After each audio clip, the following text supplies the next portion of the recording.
So if you want better kids, healthier kids, kids that respect you more, this has to be a staple in any relationship.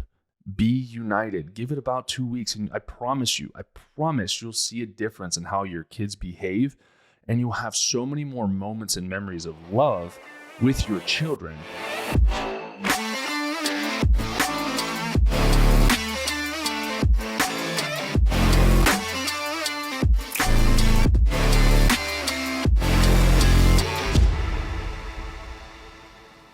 All right, everybody, welcome to another episode of the Jacque Show. Today, I'm really excited to talk about this topic. I've been racking my brain the last couple of weeks. I'm like, what can I really bring to the table for y'all that is something that you're going to need to hear, that you're going to want to hear, and something that is, quite honestly, incredibly relevant.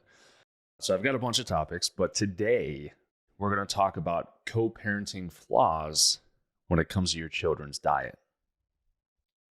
Co-parenting flaws when it comes to your children's diet. All right, so let's dive in.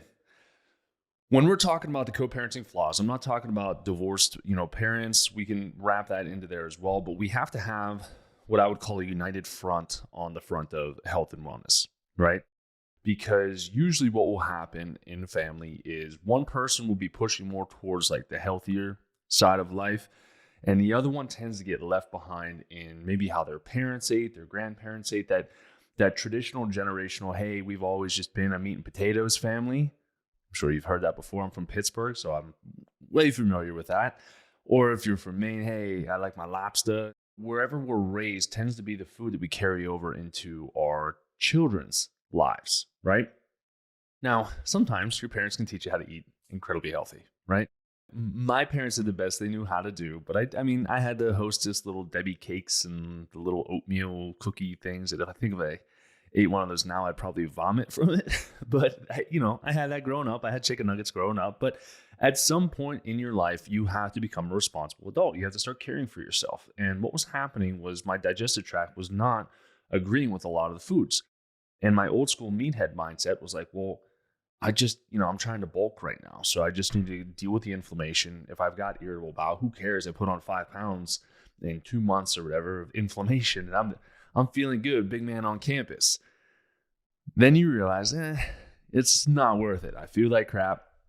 I'm tired. I have no sex drive.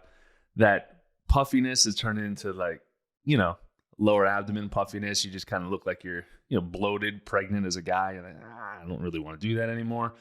And then you start taking care of yourself, right? Some people do, some people don't. Some people just choose to continue to live that lifestyle. But when it comes to the co-parenting side of things, it's really important to know that, you can bring two ends of polar opposites together, create children. And I know one of the things that was pounded down our throats to get married in the Catholic Church is Megan wasn't Catholic, right? She was baptized at the hospital, and then I believe she did some other stuff. Like, she's been in many different forms of religion, but at the end of the day, the Catholic Church did not see her as Catholic. Okay, so in that instance, I'm laughing because Megan will laugh at this when she listens to this podcast, and take it with a grain of salt here, but I'm going to be excessive. This guy was just like, we were supposed to be doing marriage prep in Houston, and this guy just jamming. Like, how are you going to raise your kids? How are you going to deal with this? How are you going to teach your kids that when Jacque goes up to receive the host or take communion, you're going to have to sit down. You're going to have to explain to your kids why you can't go up there. And okay, how about we step aside from that? Like, one of the things we should have been coached on or prepped on, all right? There should be like marriage prep. Like, hey, how are you going to handle the finances? Super important, right? How are you going to handle the vaccine issue? Who agrees with vaccinations? Who doesn't agree with vaccinations? Let's have a debate about that, or let's have a conversation about that. What about your lifestyle? What happens if your child wants to eat healthy, or if your wife wants to go pescatarian or vegetarian or vegan or keto or whatever it is? How, as a parent, are you going to still remain on a united front to be able to allow your kids to be able to eat healthy as well? Or again, if you're choosing to eat unhealthy, then, it's a lot easier. This topic really isn't for you unless you're the anchor, right? Unless you're the weight that's dragging down the other side. We'll get to that. So whenever it comes to the whole co-parenting thing, again, still in a relationship, not even talking about divorce, but when you have two sides of the aisle, two parents, four kids, okay, you have to agree on what you're going to feed your children. If you don't agree on what you're going to feed your children, it will be absolute chaos in your house, okay? Especially if you're trying to make your kid eat healthier because you heard that red dye gives you ADHD, or you're making your kid eat gluten-free because you know gluten is horrible for the body, but then you're over there eating cheese, pizza, and bread and carbs, etc. So you have to unite on that front. First off, say, how are we going to raise our kids? Are we going to raise them to eat a bunch of fruits and vegetables? Are we going to give them fish? Are we going to give them meat? Are we going to go grass-fed? All these things are conversations that I feel should be had before you bring life into this world. Because then it makes it a lot easier when you get into the whole co-parenting thing, right? Because I work with a lot of one-sided spouses. I mean, nothing negative about that at all, but one of the spouses will be like, hey, I want to be healthy. I want my wife or my husband to be healthy too. They don't want to do it, but I'm sick and tired of feeling like this, so I want to invest in myself and help myself. And I'm like, awesome, let's do it. So what will happen is there will have to be a new conversation in the relationship. Because again, just like a child, if you're embarking on a health journey and you're not eating gluten, you're not eating dairy, you're not eating corn, soy, you're not eating any, bad oils, or like you're not doing anything inflammatory at all, and then your husband keeps bringing home McDonald's, or your wife keeps bringing home McDonald's day after day after day after day, it's going to beat you down. They'll be eating it, your kids will be eating it, and you'll be sitting there eating in a corner like, man, I really enjoy my AIP diet. I'm feeling great, but I am really jealous of you over there right now. And so it can be really difficult, okay? That's talking about the parents. Parents are grown, right? We can make decisions for ourselves. Despite this new popular belief, children aren't able to really make decisions for themselves. Whenever it comes to the dietary side of things, okay, we have to make sure we have that united front, or at least have the respect, the mutual respect of things where, like, listen, if the person who's cooking the food is the one who's trying to be healthy, don't make that person cook 2, 3, 4 different meals. Because that's stressful. I'm trying to get somebody healthy. You're like, I'm not eating that crap. You didn't even try it. Stop being a child. Try it. Eat it. Give your body 2 weeks, and you can thank me after the 2 weeks. But when it comes to the co-parenting, right? If one person's eating super, super, super healthy, all right, we'll just say, for example, your wife or the wife is eating incredibly healthy, and she's trying to pass those health traits onto your kids, and your kids are like, no, I don't want to eat green beans. I don't want to eat spinach. I want cheese, and I want peanut butter and jelly, and I want I'm actually running out of things to talk about. I don't even know. I want Reese's peanut butter cups. I'm running out of things to say because I don't really even know at this point. I've been away from it so long. I don't even know what kids are really eating anymore in terms of like the unhealthy stuff. I see it on the shelf. I don't pay any attention to it because I just walk by. And Hoyt knows it hurts his belly because we taught him. Okay? So, because kids can't make their own decisions. So when that's happening, like, no, I don't want to do it. And then you have it's like good cop, bad cop. You got the good cop that comes in and says, hey, I ordered pizza. And the wife's like, I can't have that. And he's like, oh, I know, but we can. We don't have to eat like you. Then you cause a great divide. You're not supportive. You're not helping. You're not willing to help. And at the very least, let the kids also eat healthy. If he's going to be the only one that's choosing not to be healthy, then in my opinion, you don't have the right to govern the kids. And I talk about this all the time, and this might be controversial, but if your kid is massively overweight and obese, I believe that Child Protective Services should be called on you. I mean that. If your kid is pushing adult onset diabetes at 4 years old, shame on you. Shame on you. Don't blame those damn genetics. Blame that diet. So when we have that united front, when we're talking about health, okay, Kids are, that's our legacy, right? No matter what we build on this earth, our kids are really our only legacy. If we build a skyscraper, at some point that skyscraper is going to fall. Whenever it comes to our children, we're going to have children, grandchildren, great-grandchildren, so on and so forth, and the generational line is going to continue. But it's your job, it's your opportunity as a parent to co-parent responsibly, okay? It's like if somebody is more knowledgeable on the health topic, maybe allow them to spearhead this endeavor. If you're just, again, a spouse, and I'm going to be harsh, if you're massively overweight, obese, and you're trying to be the one saying, no, I'm going to feed my kids this shit, no, you get vetoed.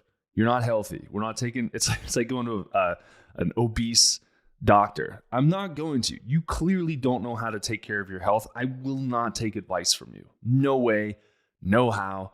Good luck.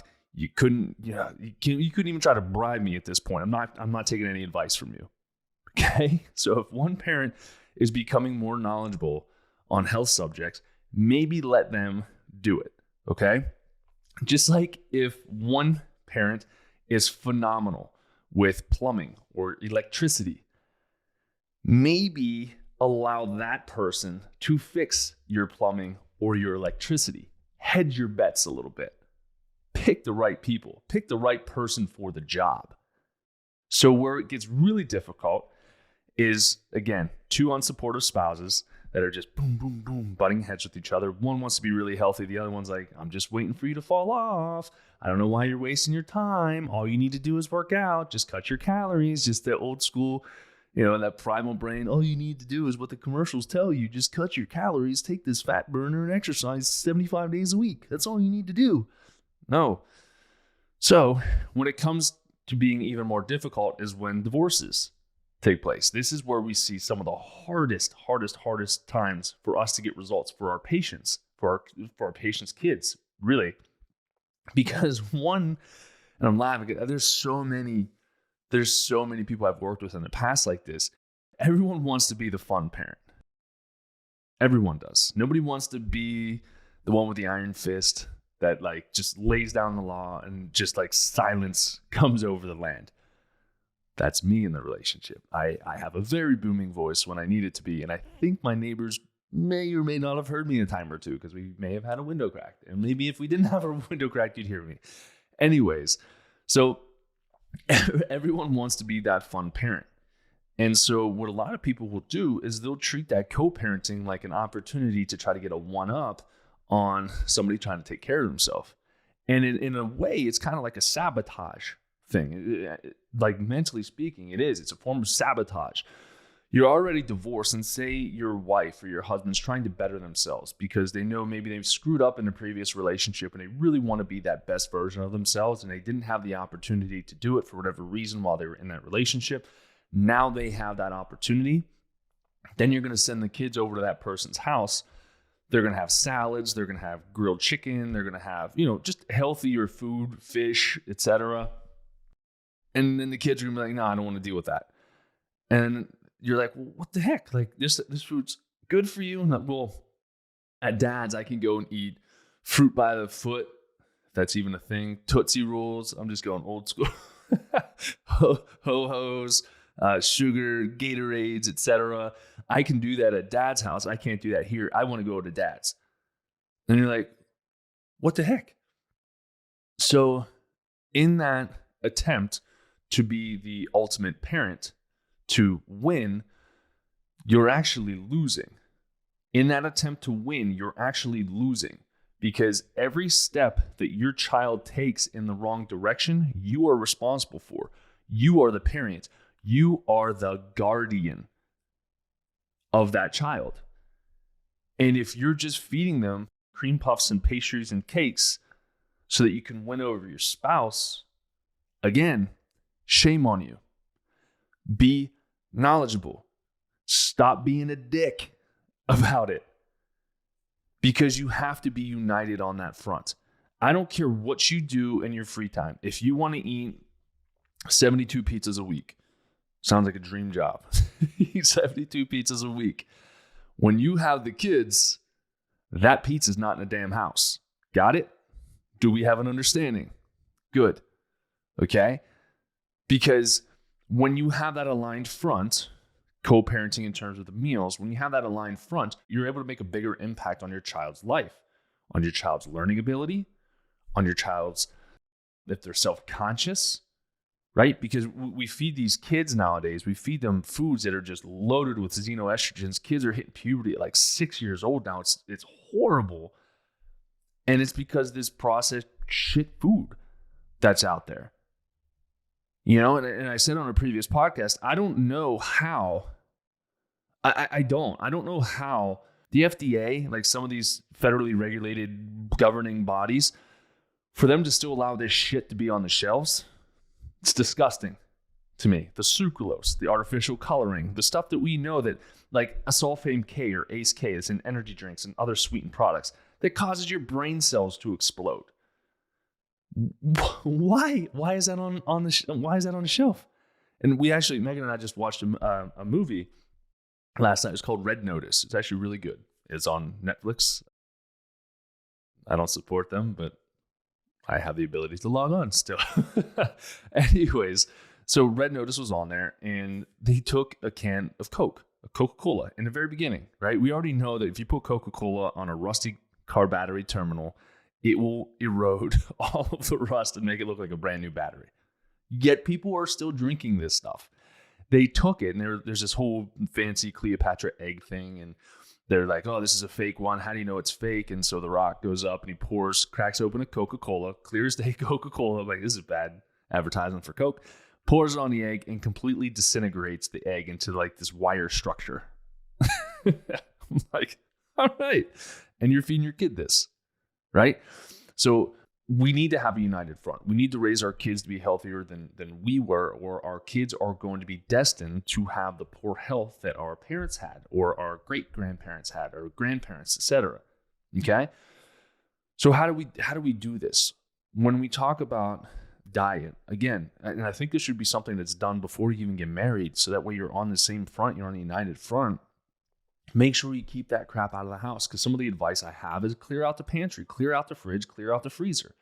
If you're starting healthy, the first 2 weeks are the hardest. All right, it's an addiction. You're addicted to bad behaviors. You're addicted to bad food, non-nourishing food. And so if it's in the house, you're going to hear little voices saying, hey, wake up, Jacque. I want you to come to the pantry and grab a ho-ho. And if it's down there, you're like, oh, I don't know what happened. I was craving sweets and it was right there. So I just went there and I ate it, right?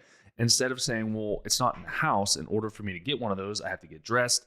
I have to get in the car. I have to drive 10, 15, whatever minutes to go pick it up. Then I have to drive back home and eat it, or I'm eating it in the car like I'm a guilty person. I want to eat this before I get home.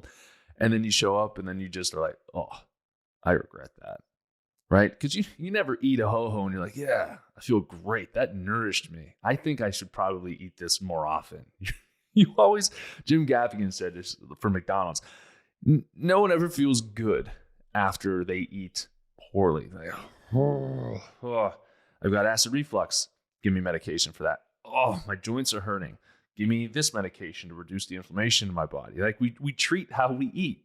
Okay? We treat with medications or supplements or over-the-counter things with how we eat. We change how we eat and we don't have those symptoms anymore. It's pretty amazing how this stuff works. It's pretty easy too. So be on that united front and have that conversation. If you guys are split up, have a conversation of what you're going to feed your kids. It needs to be congruent. Otherwise, the small wins that you feel you're getting being the cool parent is destroying your kid's relationship with their other half, the mother or the father, because they're having to force health down their throat because that's just how they eat. And unfortunately, what usually happens is those parents give in. They give in for their kids, and then eventually they give in for themselves because it's in the house. Once it's in the house, it's like you already have an infestation. Get it out. Okay? So have that united conversation, whether you're divorced or you're still together. Talk about how you want to raise your kids. Talk about food choices. Start educating. Have conversations back and forth. Now, I know there still are some People who are just like, hey, the wife makes the food, it's up to her. Still, you should support her in these decisions. Don't bring the crap home. Don't stop at the grocery store and pick up garbage and bring it in the house just because you want it. Okay? Or if you do, at least wait for the kids to go down so you can poison yourself. Okay? And that's what a lot of parents do. They guilt eat after their kids go to sleep. Okay? And we've been guilty of doing that every once in a while, but our guilt food is like normal people's incredibly healthy food. So it's not really that bad. All right? So when it comes to co-parenting with kids, we have to be smart. We have to have those tough conversations. We have to be united. Not for you guys, take that selfishness aside, but for the kids. Because the inflammatory foods, what's it going to do? Again, it's going to cause anxiety. It can cause depression in kids. It can cause early puberty or early onset puberty. It can cause weight gain, which causes insecurity, which then causes bullying. If they still bully anymore, I don't even know. They bullied the heck out of me because I was tiny. Okay, I was on the opposite end of things. What else will it do? Make them struggle in school, give them behavioral issues. So when you try to discipline or talk to your kids or happy parent your kids, they're going to be a lot more irrational because their bodies are inflamed and kids don't know how to handle the inflammation besides acting out, punching things, screaming, yelling, etc. Okay? So if you want better kids, healthier kids that respect you more, this has to be a staple in any relationship. So I wanted to make this podcast specifically for you parents out there who are trying your best to raise healthy kids, but it's not on that united front yet.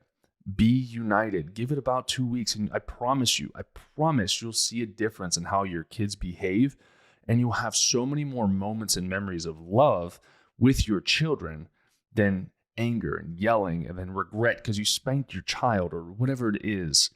Okay, so unite, try it for 2 weeks, and see how your kids respond. Then you can write me a thank you letter after if you want to. All right, so that's all I've got for you today. A little shorter than normal, but I wanted to get this podcast over and out. So I don't know why I said that. That was pretty tacky. But anyways, love y'all. Thanks for tuning in.